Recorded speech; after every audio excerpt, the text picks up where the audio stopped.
വഴികളിൽ മുഴുവനും flux ബോർഡുകളാണ്. Kidney പോയ ഇന്ന വീട്ടിലെ ഇന്ന ആളെ രക്ഷിക്കാനായിട്ട് സംഭാവന ചെയ്യുക.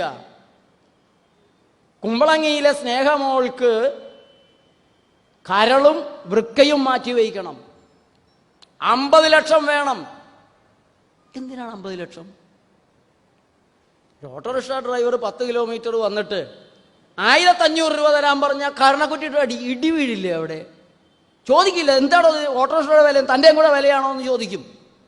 പക്ഷേ കരൾ മാറ്റി വെക്കാൻ 30 ലക്ഷമെന്നും വൃക്ക മാറ്റി വയ്ക്കാൻ 10 ലക്ഷം എന്ന് പറയുമ്പോൾ ആർക്കും ചോദ്യമില്ല, മിണ്ടാട്ടോ ഇല്ല, കൊടുക്കുകയാണ് പണയം വെച്ചിട്ട്. എന്താണ് ആശുപത്രികളുടെ ചെലവ്?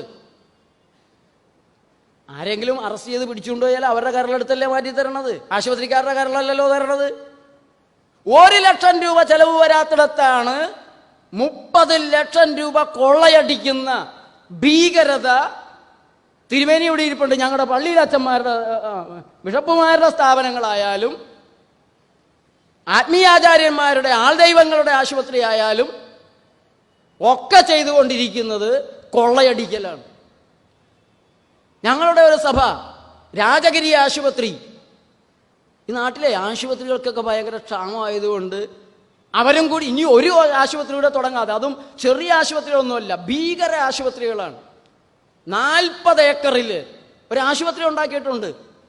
ഞാൻ ചോദിക്കുന്ന ചോദ്യം, ക്രിസ്തുവിന് തുടങ്ങാൻ കൊള്ളാവുന്നതാണോ അലോപ്പതി ആശുപത്രി? കൊല്ലുക, ബാക്ടീരിയയെ കൊല്ലണം, വൈറസിനെ കൊല്ലണം, നായയെ കൊല്ലണം, പൂച്ചയെ കൊല്ലണം, എലിയെ കൊല്ലണം, പാറ്റയെ കൊല്ലണം, പല്ലിയെ കൊല്ലണം, കോഴിയെ കൊല്ലണം, പശുവിനെ കൊല്ലണം. ക്രിസ്തുവിന് തുടങ്ങാനും നടത്താനും സാധിക്കുന്ന ഒന്നാണോ കൊലപാതക സിദ്ധാന്തമായ വെറുപ്പിന്റെ പ്രത്യയശാസ്ത്രമായ അലോപ്പതി എന്നുള്ളതാണ് എൻ്റെ ചോദ്യം.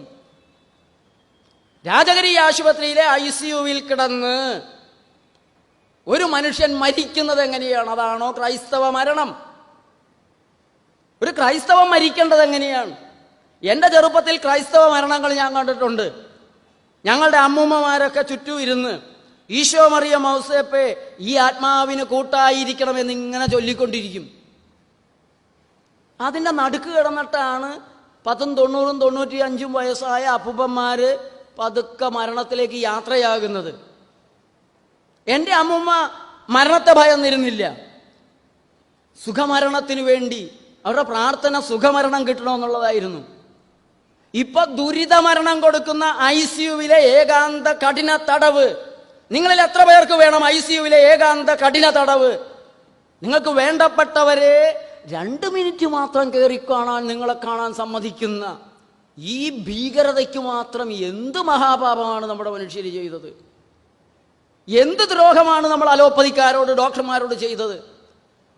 മരിക്കുന്നെങ്കിൽ മരിക്കുന്ന മുഹൂർത്തത്തിൽ, മരണമെത്തുന്ന നേരത്ത് ബന്ധുക്കളുടെ പ്രിയപ്പെട്ടവരുടെ മുഖം കണ്ട് അവരുടെ തലോടലുകളുമായിട്ട് കടന്നു പോകാൻ സാധിക്കുന്നതാണോ? അതോ ഭൂതപ്രേത പിശാചുക്കളെ പോലെ മുഖം മൂടിക്കെട്ടി വെട്ടുകത്തി വാക്കത്തിയുമൊക്കെ ആയിട്ട് നിൽക്കുന്ന ഈ പ്രേതങ്ങളുടെ രൂപങ്ങളുടെ ഇടയിൽ കിടന്ന് നരകിച്ചു മരിക്കാനാണോ? എന്താണ് നിങ്ങൾ ആഗ്രഹിക്കുന്നത്? രാജഗിരി ആശുപത്രിയോട് ഞാൻ വീണ്ടും ചോദ്യങ്ങൾ ചോദിച്ചു. അവരിതൊന്നും കണ്ടെന്ന് ഭാവിക്കില്ല, മറുപടി തരില്ല. പക്ഷെ ആ മറുപടികൾ ഇന്നല്ലെങ്കിൽ നാളെ ഉത്തരം പറഞ്ഞേ മതിയാകൂ. ഇവിടെയുള്ള ആത്മീയ ആചാര്യന്മാർ നടത്തുന്ന ആശുപത്രികളുടെ കോഴ്സുകളുണ്ട്. അവിടെ മെഡിക്കൽ സീറ്റ് കിട്ടണമെങ്കിൽ 50 ലക്ഷം, 80 ലക്ഷം, 1 കോടി കൊടുക്കണം. കൊടുത്ത ഒരാളോട് ഞാൻ ചോദിച്ചു, റെസീറ്റ് കിട്ടിയോ? അയാൾ ചിരിച്ചു, ഇല്ല, അവർ റെസീറ്റ് ഒന്നും തരില്ല. അപ്പൊ ഈ കാശ് എങ്ങോട്ട് പോയി? ഇത് കള്ളപ്പണമാണ്. ആത്മീയാചാര്യന്മാർ, ആൾ ദൈവങ്ങൾ എന്തിന് കള്ളപ്പണം ഉണ്ടാക്കണം? കണക്കിൽ കൊള്ളാത്ത ഈ കാശ് ഇവരെവിടെ കൊണ്ടുപോയി വയ്ക്കുന്നു? എന്തിനവർ കള്ളപ്പണം ഉണ്ടാക്കണം? ജനങ്ങൾ മുഴുവൻ സംഭാവന കൊടുത്തതാണ്. ഇവരാരും വീട്ടിൽ നിന്ന് കൊണ്ടുവന്ന കാശല്ല. ജനങ്ങൾ അവർക്ക് സംഭാവനയായിട്ട് സ്ഥലം കൊടുക്കുന്നു, പണം കൊടുക്കുന്നു. ഇവർ നാടിന് നന്മ ചെയ്യുമെന്ന് കരുതിയിട്ടാണ്. അവിടെ അവർ കള്ളപ്പണം ഉണ്ടാക്കിയിട്ട് എന്ത് ചെയ്യുന്നു എന്നുള്ളൊരു ചോദ്യമുണ്ട്. ഇവിടെ ഇന്ന് ഗുണ്ടാ സംഘങ്ങളെ നിങ്ങൾ തുറിച്ചു നോക്കിയാൽ നിങ്ങൾക്ക് എന്ത് സംഭവിക്കും? കൊട്ടേഷൻ സംഘങ്ങളെ നിങ്ങൾ എതിർത്താൽ നിങ്ങൾക്ക് എന്ത് സംഭവിക്കും? അതിൻ്റെ അപ്പുറം സംഭവിക്കും നിങ്ങൾ ദൈവങ്ങളെ ചോദ്യം ചെയ്താൽ.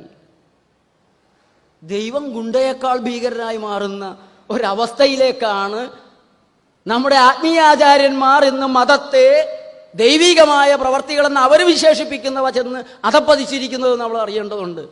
അവർ നടത്തുന്ന ആശുപത്രികൾ കൊലപാതക കേന്ദ്രങ്ങളാണ്. അവർ മരുന്ന് പരീക്ഷണങ്ങൾ നടത്തുന്നു. മൾട്ടിനാഷണൽ കമ്പനികളുടെ പുതിയ മരുന്നുകൾ അമേരിക്കയിലോ ഓസ്ട്രേലിയയിലോ പരീക്ഷിക്കാൻ സാധ്യമല്ലാത്തത് കൊണ്ട് അവർ ഇന്ത്യയിലേക്ക് വന്ന് ഇന്ത്യയിലെ പാവങ്ങളിൽ അവരറിയാതെ മരുന്ന് പരീക്ഷണങ്ങൾ നടത്തുന്നു. ഏതാശുപത്രിയുണ്ട് മരുന്ന് പരീക്ഷണം നടത്താത്തതായിട്ട്? ബിഷപ്പുമാരുടെ ആശുപത്രിയുണ്ടോ? ഇസ്ലാമിന്റെ ആശുപത്രിയുണ്ടോ? ഹിന്ദുവിന്റെ ആശുപത്രിയുണ്ടോ? സംഘടനകളുടെ ആശുപത്രിയുണ്ടോ? വ്യക്തിപരമായി നടക്കുന്ന അലോപ്പതി ആശുപത്രിയുണ്ടോ? മനുഷ്യൻ രോഗി അറിയാതെ അവരെ ചതിച്ച് പന്നിയിൽ മൃഗത്തിൽ പോലും പരീക്ഷിക്കാത്ത മരുന്നുകൾ പരീക്ഷിക്കുന്ന തരത്തിലുള്ള ഭീകര കേന്ദ്രങ്ങളാണ് നമ്മുടെ നാട്ടിലുള്ള ആശുപത്രികൾ.